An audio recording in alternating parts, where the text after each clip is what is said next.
नमस्कार दोस्तों चलिए आज के वीडियो में देखते हैं कि अगर आप स्टॉक मार्केट में अपनी पोजीशन को विदाउट एमटीएफ क्रिएट करते हो तो क्या होता है, अगर आप इसी को विद एमटीएफ करते हो तो क्या होगा।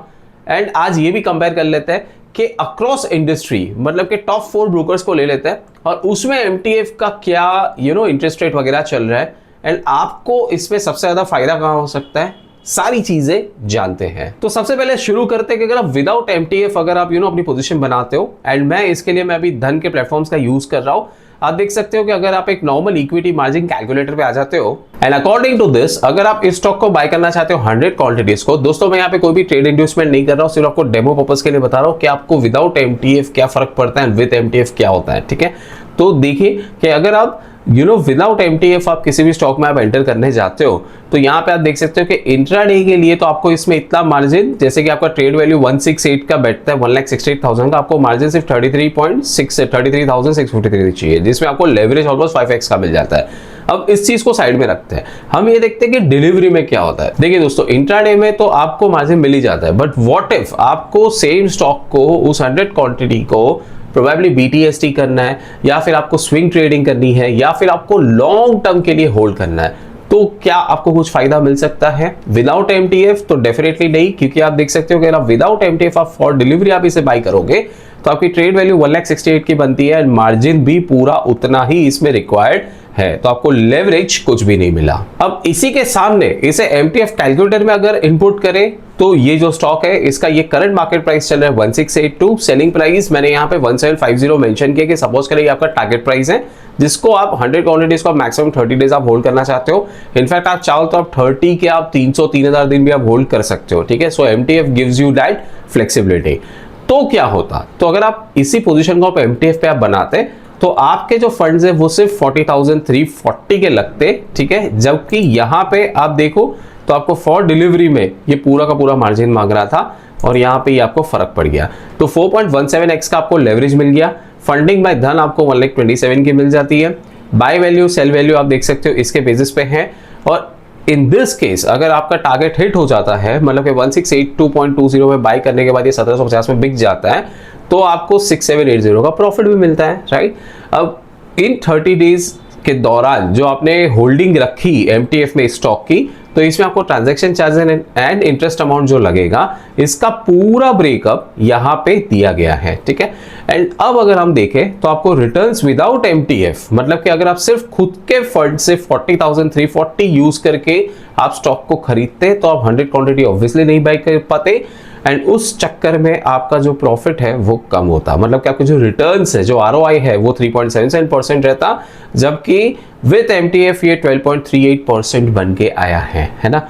तो देखिए एमटीएफ का वो ये फायदा मिल गया। अब सपोज करें कि अगर ये 1682.20 पे खरीदने के बाद 1750 न जाके नीचे में अगर आपका 1650 का स्टॉप लॉस होता है वो हिट कर जाता तो आपको यहाँ पे लॉस भी ज्यादा होता, मतलब कि अगर आपका प्रॉफिट एम्पलीफाई होता है तो अगर स्टॉप लॉस हिट हुआ ना तो आपका लॉस भी एम्पलीफाई हो सकता है। सो फॉर दैट रीजन इसमें रिस्क मैनेजमेंट काफी स्ट्रॉन्ग एंड स्ट्रिक्ट होने की जरूरत है। अब आप मुझसे पूछोगे कि भाई अंकुश भाई ये जो एमटीएफ की समरी में ये इंटरेस्ट अमाउंट 1312 रुपए आ रहा है, ये क्या है, मतलब ये कैसे कैलकुलेट होता है? तो यही मैं आपको बता दूं कि यहाँ पे दोस्तों धन पे पहले सभी इनके कस्टमर्स को 16% का इंटरेस्ट लगता था पर एनम का, तो पहले ऐसा था।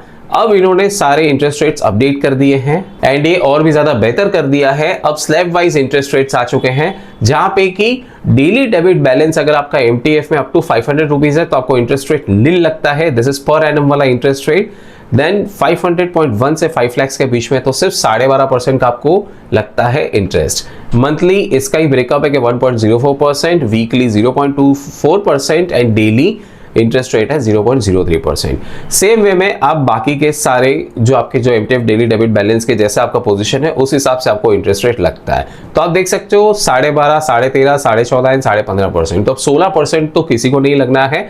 तो अगर आप इस कैटेगरी में आते हो, जो ज्यादातर ट्रेडर्स आते हैं ना, ये 500.1 से 5 लाख के बीच का ही नॉर्मली सबका एमटीएफ डेली डेबिट बैलेंस चलता है, तो यहाँ पे है वो छोटे वाले ट्रेडर्स या आपके मेरे जैसे ट्रेडर्स जो हम यहाँ पे हम जब ट्रेडिंग कर रहे हैं तो हमें ऑलमोस्ट ये इंटरेस्ट लगना है। ओके, अब इसी चीज को एक स्मॉल इन्वेस्टर के नजरिए से समझते हैं कि अब ये अज्यूम करते हैं कि आप और मैं जैसे एक स्मॉल इन्वेस्टर हैं या एक स्मॉल ट्रेडर है जिसकी पोजीशन मार्केट में मैक्सिमम अप टू 5 लाख तक रहती है, या फिर MTF का डेली डेबिट बैलेंस अगर आपका मैक्स टू मैक्स 5 लाख तक रहता है, तो उस केस में वहाँ पे आपको कौन सा ब्रोकर ज़्यादा फायदा दे सकता है।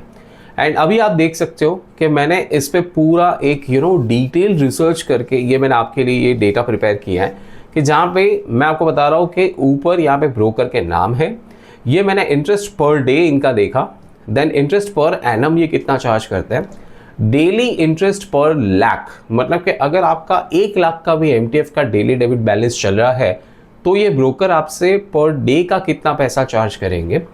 एंड यही अगर आप इंटू 30 डेज करो तो ये जो 43 रुपीज़ है इसको आप इंटू 30 डेज करो तो आपका मंथली इंटरेस्ट कितना आएगा आपके उस पर 1 लाख के MTF डेली डेबिट बैलेंस पे। एंड यही अगर आप ईयरली कैलकुलेट करो, मतलब कि 365 डेज से इसको आप देखो तो ये क्या फिगर बन के आता है। एंड यही ब्रोकर्स क्या कोई एक्स्ट्रा चार्जेस लेते हैं जैसे कि AMC। तो आप में से काफ़ी लोग मुझे कमेंट्स में पूछते हो कि सर आप हमेशा मेन टॉपिक के साथ ये भी बता दिया करो कि और अलग से हमें क्या चार्जेस लग सकते हैं, तो दैट्स वाई मैंने AMC ले लिया। अब दोस्तों अगर देखा जाए तो इसके अलावा और कोई अगर चार्जेस है, जैसे कि ये सारे ब्रोकर्स के जो ब्रोकरेज चार्जेस है ये मोटा मोटी सेम है, इसी के साथ प्लेज अनप्लेज का अगर कोई चार्ज आता है तो वो भी सेम है, तो और कोई अगर कोई एसोसिएटेड चार्ज है तो ये सारे ब्रोकर्स के ऑलमोस्ट सिमिलर चल रहे हैं। मेन फर्क पड़ता है इंटरेस्ट का, और वो एक बनिए का दिमाग कहता है ना कि हमेशा सबसे पहले ब्याज पे ध्यान दो, ब्याज कितना लोगे, मतलब ब्याज कितना लगेगा इस चीज़ को पहले देखो, ठीक है। बाकी सब जो खर्चे होते हैं ना वो प्रोबेबली आपकी वन टाइम हो सकते हैं, जैसे कि आप किसी पोजीशन में आप एंटर कर रहे हो तो आप वन टाइम आप ब्रोकरेज दोगे या प्लेज अनप्लेज या कोई भी ऐसा चार्ज है, बट इंटरेस्ट ऐसी चीज़ है जो आपको डेली का डेली लगना है, चाहे छुट्टी का दिन हो, चाहे ट्रेडिंग डे हो, मतलब कुछ भी हो। आज आपने पोजीशन बना ली एंड आपको ब्याज लगना शुरू, मीटर चालू। सबसे पहले बात करते हैं ग्रो की, तो ग्रो का जो इंटरेस्ट रेट पर डे है MTF के डेली डेबिट बैलेंस पे ये है 0.043% है ना।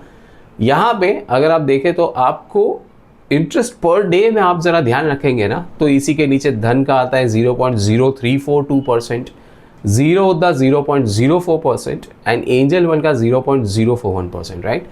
आपको अगर यहाँ पे आप देखें तो 0.04 0.03 इस सब में ऐसे अगर पर डे के हिसाब से देखो तो ज़्यादा कोई डिफरेंस नज़र नहीं आता, राइट। बट इसी चीज़ को जब आप पर एनम के हिसाब से देखते हो then that is where it makes huge difference. आप देखो तो आपको इसका इंटरेस्ट पर एनम ग्रो का निकल के आता है 15.75%, जो इन चारों में सबसे ज़्यादा है MTF के लिए। धन आपसे यहाँ पे इंटरेस्ट चार्ज करता है 12.49%, जो अभी मैंने आपको स्लैब वाइज इंटरेस्ट रेट बताया था तो सेम यहाँ है। जीरो द आपसे लेता है 14.60% एंड एंजल वन 14.99% चार्ज करता है। अब इसी में अगर आप डेली इंटरेस्ट पर लाख के हिसाब से देखो तो ग्रो आपसे 43 रुपीज ऑन योर 1 लाख का डेली डेबिट बैलेंस चार्ज कर रहा है, धन आपसे 34.20 चार्ज कर रहा है, जीरो द 40 रुपया and angel one 41 rupees. And इसी को अगर आप मंथली इंटरेस्ट पे देखते हो तो यही आपका 43 रुपीज, मतलब यहाँ पे भी आप देखें तो ये 43, 34, 40, 41 में ज़्यादा कोई फर्क नहीं नजर आता, राइट। बट अगर आप मंथली देखो तो ये फर्क अब आपको थोड़ा और क्लियर होता नजर आएगा कि जहाँ पे 43 रुपीज़ चार्ज करता है तो आपको 1290 रुपया लग सकता है आपके 1 लाख के MTF के डेली डेबिट बैलेंस पे मंथली पे।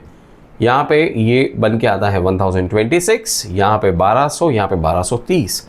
अब इसी को ईयरली पे ले जाओ तो इसका जो डिफरेंस और जो क्लैरिटी है ना वो और भी ज़्यादा खुल के निकल के आती है कि भाई अब देखो अगर आपको यहाँ पे 0.043% कोई बताए एंड इसी के सामने अगर आपसे कोई ये कहे कि भाई मैं आपसे 15,695 रुपीज़ लेने वाला हूँ इन चार्जेस, मतलब कि ईयरली आपसे इतना इंटरेस्ट लगेगा आपके सिर्फ 1 लाख के MTF डेली डेबिट बैलेंस पे, तो ये है इतना, राइट।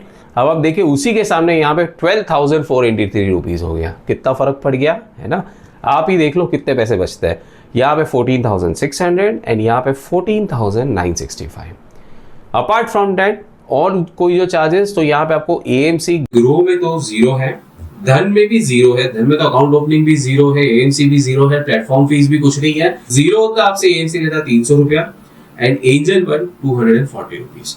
अब आप ही देख सकते हो कि दोस्तों एज अ स्मॉल इन्वेस्टर और ट्रेडर आपको यहाँ पे ज्यादा फायदा किस में होता है। So make a wise decision, अपना इंटरेस्ट रेट जितना हो सके ना वो कम रखो, तो वो आपको ज्यादा फायदा देगा। साथ ही साथ ये भी देखो कि टेक्नोलॉजी या प्लेटफॉर्म ऐसा होना चाहिए कि जिसमें आपको मैक्सिमम चीजें आपका ब्रोकर प्रोवाइड करे, विदाउट एनी ग्लिचेस आपके ट्रेड हो जाए एंड कोई भी इश्यूज ना आए। तो सारी चीजों को आप देखें एंड देन आप मुझे नीचे कमेंट्स में बताएं कि आपको कौन सा बेस्ट प्लेटफॉर्म लगता है टू ट्रेड इन MTF। बाकी इस वीडियो से रिलेटेड आपके मन में कोई भी सवाल हो तो मुझे नीचे कमेंट्स में जरूर पूछेगा। ये वीडियो ने आपकी इतनी सी भी हेल्प की हो तो प्लीज इसे लाइक करके मेरी चैनल को सब्सक्राइब करके बेल नोटिफिकेशन आइकन को दबा दें एंड मुझे कमेंट्स में थैंक्स तो जरूर लिखें। Investments in the securities market are subject to market risk. Read all the related documents carefully before investing.